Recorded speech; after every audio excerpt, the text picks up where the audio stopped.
Hey hey hey, welcome back to my channel, The Devil Judge episode ke-12. Di episode sebelumnya, si Kim Ga-eun dengan si Kang Yo-han tertangkap basah oleh si Seo-hyun.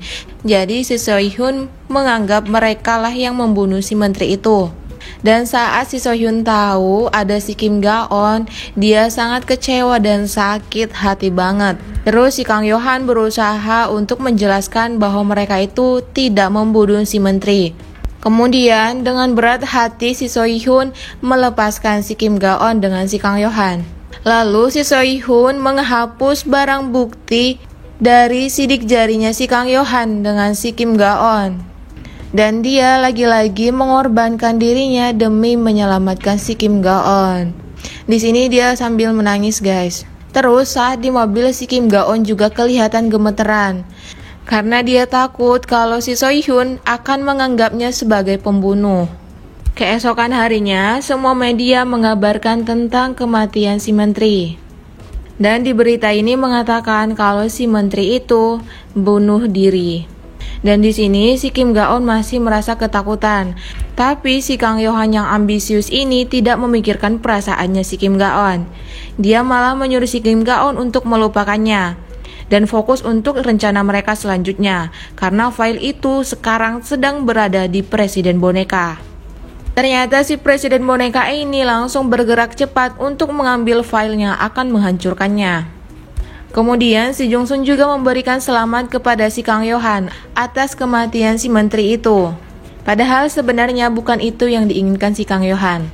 Dan si Kim Ga-eun juga mencoba untuk menemui si Seo-hyun. Di sini si Seo-hyun marah banget dan sakit hati plus kecewa karena demi si Kim Ga-eun ini dia rela menghancurkan barang bukti dan melawan hati kecilnya. Terus si Kim Ga-eun juga tidak menjelaskan apapun kepada si Seo-hyun. Dan si Seo-hyun akhirnya mengatakan tidak ingin melihat wajahnya si Kim Ga-eun lagi. Si Kang Yo-han menyuruh anak buahnya untuk mencari si Kim Ga-eun karena dia takut si Kim Ga-eun melakukan hal-hal yang tidak diinginkan karena kondisi hatinya sangat buruk saat ini. Dan ternyata benar, si Kim Ga-eun itu hampir saja ribut dengan orang di sebuah warung. Kemudian anak buah si Kang Yo-han ini juga menasehatinya untuk tidak terlalu terlibat dalam rencananya si Kang Yo-han. Karena dia bisa kehilangan dirinya sendiri jika terlalu terlibat. Kira-kira apa maksud dari perkataan anak buahnya si Kang Yo-han ini? Lalu ada si Seo-hyun yang meminta tolong kepada si Kang Yo-han untuk melepaskan si Kim Ga-eun dari rencananya. Karena dia pikir si Kang Yo-han ini akan membuat si Kim Ga-eun terus dalam bahaya. Tapi si Kang Yo-han malah tidak peduli dengan apa yang dikatakan si Seo-hyun, guys. Dan saat di rumah, si Kang Yo-han dengan si Kim Ga-eun malah ribut besar. Si Kang Yo-han yang penuh ambisius ini memaksanya untuk bersikap lebih tegar. Dan sangat tidak diduga, si Kang Yo-han menyuruh si Kim Ga-eun untuk memutus hubungannya dengan si Seo-hyun. Karena menurut dia, si Seo-hyun ini akan menghalangi rencana mereka selanjutnya. Tapi guys, si Kim Ga-eun ini tidak mau mengikuti si Kang Yo-han. Karena bagi dia, si Seo-hyun itu adalah dunianya. Kemudian dia bergegas untuk minggat dari rumah si Kang Yo-han. Di sini si Elia sangat sedih melihat kepergiannya si Kim Ga-eun. Lalu si Elia menyalahkan si Kang Yo-han atas kepergian si Kim Ga-eun. Kang Yo-han yang keras ini malah membentak si Elia. Terus dia akhirnya mencoba untuk membujuk si Elia. Ternyata si Kim Ga-eun juga dengan sangat berat hati meninggalkan si Kang Yo-han dengan si Elia.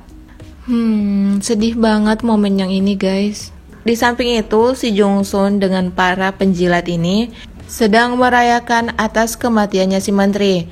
Kemudian saat mereka membahas rencana selanjutnya, si Jung Sun dengan Presiden Boneka itu terlibat debat.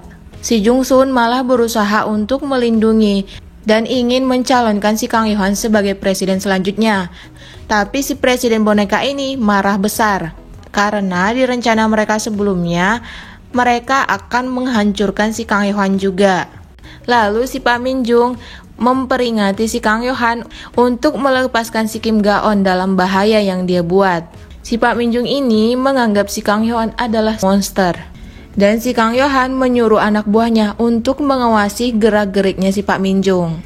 Si Kang Yohan saat di rumahnya mulai merindukan sosoknya si Kim Ga-on. Karena si Kim Ga-on ini banyak menghadirkan kebahagiaan di rumahnya. Bahkan si Kang Yohan menganggap si Kim Ga-on itu adalah keluarganya sendiri. Si Kang Yohan tidak peduli dengan apa yang terjadi di dunia ini, asalkan si Elia dengan si Kim Ga-on berada di sisinya. Dan ternyata si Kim Ga-on juga mencoba untuk menghubungi si Kang Yohan. Tapi si Kang Yohan tidak mengangkat teleponnya. Keesokan harinya ada si Seo Hyun yang datang ke lokasi tempat kebakaran 10 tahun yang lalu. Dan di sini dia juga bertanya dengan seorang wanita. Nah, selanjutnya si Kang Yohan mendapatkan kabar kalau si Juk Chang itu telah bebas dari masa percobaan hukumannya. Dan yang membebaskan dia itu adalah si Presiden Boneka. Wah, semakin seru lagi nih guys. Lalu si Pak Minjung memberanikan diri untuk berbicara di depan publik. Dia mengatakan kalau dia akan membubarkan persidangan langsung yang dipimpin oleh si Kang Yohan itu. Dan pernyataannya si Pak Minjung ini membuat senang si Presiden Boneka. Lalu di sini dia terlihat menelpon seseorang guys. Kemudian si Pak Minjung juga mendapatkan telepon yang mengatasnamakan penggemar Kang Yohan. Seseorang yang menelpon ini mengancam untuk menyakiti anak dan istrinya Pak Minjung. Lalu si Pak Minjung pulang karena mencemaskan keberadaan keluarganya. Tapi akhirnya si Pak Minjung ini dipukul oleh seseorang dari belakangnya. Dan kalau menurut Mimin, ini adalah orang yang ditelepon si Presiden Boneka itu. Jadi si Presiden Boneka ini ingin mengadu domba antara si Pak Minjung dengan si Kang Yohan. Terlihat saat dia memberikan pernyataan di depan publik. Dia menyudutkan si Kang Yohan atas kekerasan yang dialami oleh Pak Minjung. Dan si Kim Ga-on langsung mengunjungi Pak Minjung. Di sini Pak Minjung malah memaki-maki si Kang Yohan. Dan dia semakin membenci si Kang Yohan ini. Tapi si Kim Ga-on mencoba untuk menjelaskan bahwa ini bukan kelakuannya si Kang Yohan. Tapi si Pak Minjung malah tidak mempercayainya. Dan di samping itu, anak buahnya si Jung Sun mendapatkan bukti kalau si Kang Yohan masih menyelidiki tentang masa lalunya si Jung Sun. Dan setelah itu, dia memutuskan untuk lanjut dengan rencananya sebelumnya dengan si Presiden Boneka itu. Dan dia juga meminta jasa si Juk Chang untuk memberi pelajaran kepada si Kim Ga-on. Dan saking kecewanya si Jung Sun yang sudah percaya dengan si Kang Yohan itu, dia membuang kalung pemberiannya si Kang Yohan. Dan keesokan harinya, dia mengajak si Kang Yohan untuk bertemu. Terus si Kim Ga-on juga mendapatkan telepon dari si Juk Chang. Si Juk Chang memancingnya dengan menyebutkan nama Pak Minjung. Tapi di sini si Kim Ga-on tidak mengetahui kalau si Juk Chang yang menelponnya guys. Dan si Kim Ga-on yang polos ini langsung terpancing oleh kata-katanya si Juk Chang. Dan di sini dia melihat banyak kekerasan yang terjadi dan banyak warga yang dipukuli oleh gang kekerasan. Sangat berbeda dengan apa yang disiarkan di televisi guys. Kemudian si Juk Chang muncul membawa kelompoknya untuk menyerang si Kim Ga-on yang seorang diri. Dan di akhir episode ini pertemuan si Jung Sun dengan si Kang Yohan awalnya romantis. Tapi si Kang Yohan malah mendapat tembakan dari anak buahnya si Jung Sun. Si Jung Sun bilang kalau dia kecewa dengan si Kang Yohan yang hanya mempermainkannya.